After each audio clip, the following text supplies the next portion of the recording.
Hello అండి, ఈరోజు ఈ వీడియోలో పిల్లలు పెద్దలు ఎంతో ఇష్టంగా తినే ఈజీగా ప్రిపేర్ చేసుకునే ఎగ్ బిర్యానీని అయితే షేర్ చేస్తున్నానండి. రైస్ అయితే చాలా ఫ్లేవర్ఫుల్గా ఉంటుంది, టేస్టీగా ఉంటుంది. ప్రిపేర్ చేయడం చాలా ఈజీ అండి. దీన్ని మనం పిల్లలకి ఆఫ్టర్నూన్ లంచ్ బాక్స్లో కూడా ఈజీగా ప్రిపేర్ చేసేసుకోవచ్చు అనమాట.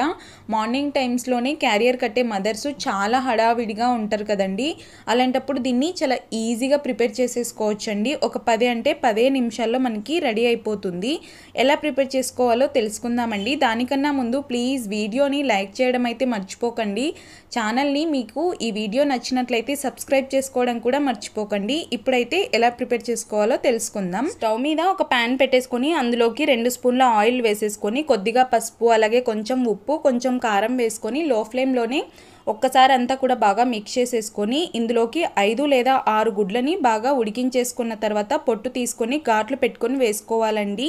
ఇలా లో ఫ్లేమ్లోనే ఒక 2 నిమిషాల పాటు అటు ఇటు కదుపుకుంటూ టాస్ చేసేసుకోవాలి. గుడ్లు ఎప్పుడు కూడా ఘాట్లు పెట్టుకొని వేసుకుంటే మసాలా అనేది బాగా పడుతుందండి ఎగ్స్ లోపలికి కూడా. ఇప్పుడు పక్కన ఉంచేసుకొని 2 నిమిషాల తర్వాత ప్రెషర్ కుక్కర్ పెట్టుకొని అందులోకి ఒక 4 టేబుల్ స్పూన్ల ఆయిల్ వేసేసుకొని 2 పెద్ద ఉల్లిపాయలని చాలా సన్న ముక్కలుగా తరిగేసుకొని స్ట్రైట్గా వేసేసుకోవాలండి. ఉల్లిపాయలు గోల్డెన్ కలర్లోకి రాగానే ఇందులోకి ఒక 1 స్పూన్ అల్లం వెల్లుల్లి పేస్ట్ వేసేసుకోవాలి. అల్లం వెల్లుల్లి పేస్ట్ పచ్చివాసన పోగానే కొద్దిగా పుదీనా, అలాగే కొత్తిమీర వేసేసుకోవాలండి.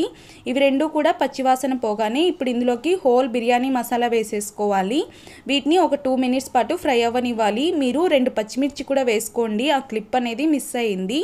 అలాగే 2 బాగా పండిన పెద్ద సైజ్ టమాటోల్ని చిన్న ముక్కలుగా కట్ చేసుకొని వేసుకోవాలి. టమాటోలు సాఫ్ట్ అయిపోగానే ఇందులోకి ఒక 1/2 టీ స్పూన్ పసుపు, అలాగే ఒక 1 స్పూన్ ధనియాల పొడి, అలాగే మీ స్పైసెస్కు తగ్గట్టుగా కారం పొడిని, అలాగే ఒక 1/2 స్పూన్ గరం మసాలా, ఒక 1/2 స్పూన్ బిర్యానీ మసాలా వేసేసుకోవాలండి.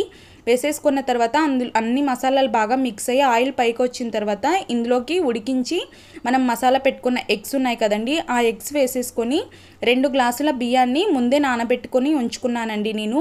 ఆ బియ్యంలో నీళ్ళంతా వంచేసుకొని వేసేసుకోవాలి. ఆ బియ్యానికి సరిపడా నీళ్ళని వేసేసుకోవాలండి. అలాగే ఇందులోకి కొద్దిగా నెయ్యిని కూడా వేసుకుంటే ఫ్లేవర్ అనేది బాగుంటుంది. మూత పెట్టేసుకొని హై ఫ్లేమ్లోనే మనము 2 విజిల్స్ రానిచ్చేసి ఆవిరంతా పోయిన తర్వాత స్టవ్ ఆఫ్ చేసుకొని సర్వ్ చేసుకుంటే టేస్టీ ఎగ్ బిర్యానీ రెడీ.